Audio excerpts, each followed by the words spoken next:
سلامونه او نیکی هیلې او په همدې هیله چې تاسې ټول به راته روغ جوړ او د عافیت جامې به په تن اوسئ. ګرانو وروڼو زه راغلم لکه څنګه چې تاسې ته پته ده دا اوس وخت محمود خان چکزي پسې یا کنځلې کېږي یا مثلا د هغوی خلک راځي پښتون پسې یو رقم له بې اتفاقي خوره ده. د دغې په هکله باندې زه غواړم چې یو څو خبرې ولرم تر څو دغه پښتانه د اتفاق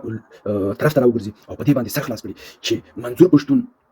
ولې محبوبیت پیدا کړلو او دغه محمود خان چکزي مقصد ولې د پاکستان حکومت باندې تکیه وکړله او همدغه رقم ایمل خان ولي چې د باچا خان بابا لمسې کېږي او کړوسې کېږي دغه صرف لر او بر نارې خپله کړې او په همغه یو رقم باندې روان دي. یعنې د پښتنو دپاره داسې تغیرات مثبت تغیرات رانغله. په دغې هکله باندې خبرې کومه چې د منظور ولې را پیدا شو. ګورئ لکه څنګه چې تاسو ته پته ده دغه د افغانستان د 15 لسیزې جنګ همدا شانتې روان دی او د دې لامل او د دې هغه خلک معلوم دي چې دا چا د معامله ګرمه کړې ده. او بل وزیرستان هم همه شانتې بدبخته دی، د پښتونخوا هم همه شانتې بدبخته ده. هیڅ داسې تجارت هیڅ داسې فابریکې داسې څه چې مقصد پښتانه په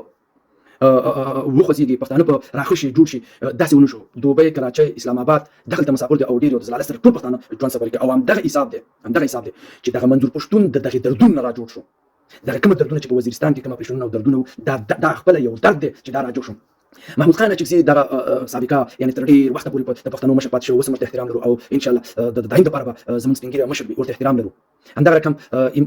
د خان بابا لمسیان کړبسیان دوی هم دغه لاره نیولې ده. مقصد دوی هغه شکل باندې خدمت نه دی کړی لکه خان بابا. دوی صرف دغه یوه ناره ساتلې ده مګر مثبت تغیرات کېدای شي دوی هم نیمګړي اوسي په هغه شکل باندې چې مقصد دوی ونه شو کړی شاید نیمګړتیا وي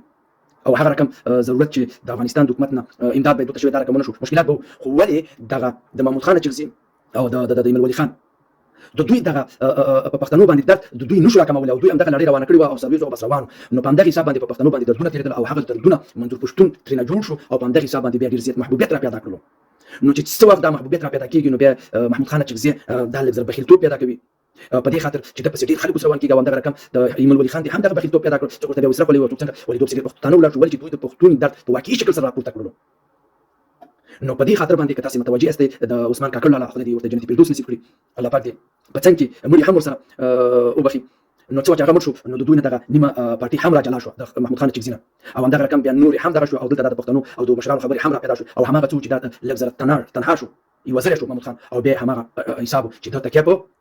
پاکستان حکومت وکړله او ویل چې دا پښتونخوا د پاکستان حصه ده. هغه خبرې چې د په کلونو کې نوې کړې هغه یې د خولې نه ووت او پاکستان فوز ته یې وویل چې زه ستا دوست یم او د هغې نه زه تېر یم او نه افغانستان غواړم او نه لر او بر وایم بس دا زما قبول دی او هغو ته یې ځان راکړه ولې چې هغه ډېر ښه ساتي خلک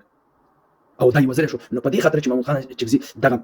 بخیلتوب پیدا کړي دا یو کشر دی او زما پلار او نیکه مثلا خدمت دې عمل ته کړی دی او یو نوم لرم نو زه دا څنګه په ځان ومنم. غواړو د خدای خاطر کې د رسول خاطر کې پښتنو ته په شریکه باندې ټولو مشرانو ته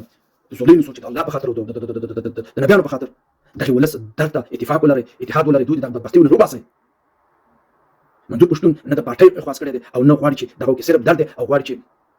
دا راکم کړي او حق پښتون ته وسپاري او د پښتنو په وسایلو باندې باید پښتانه خپل واک ولري او همدغه رقم یو ښایسته ژوند نه برخمن شي تر څو دا هغه خبرې وي چې په همدغه حساب باندې محمود خان چکزي صاحب ورته ډېر احترام لرو سپین ږیری دی ډېر خدمتونه یې کړي دي همه باید په دې پوه شي چې اوس په غلطه لاره روان دی باید اتفاق ته لمن وهي د دغې بدبختیو نه دغه پښتانه روباسي او دا باید په دې باندې پوه شي او دا نور هم په دې باندې پوه شي چې دا کښتۍ روانه ده او دوی د ډېر وخت نه مشرانو دلته هغه مثبت بدلون رانلو نو دغه دردونه هم نو په همدغې خاطر که دا خبره راځي او منظور پښتون مثلا د پښتنو کې محبوبیت پیدا کړي باید تاسې ورته تسلیم شئ. دلته خدمت کول پکار دي دلته نوم او داسې نه چې مقصد زه دې پارټۍ ولرم زما پلار او نیکه خدمت کړی هغه پېژندل شوی دی یا د ایمل ولي خان دې راځي او وایي چې ولا خان بابا دا زما نیکه و او داسې او داسې غوره نیکه و او داسې او داسې نو دا مقصد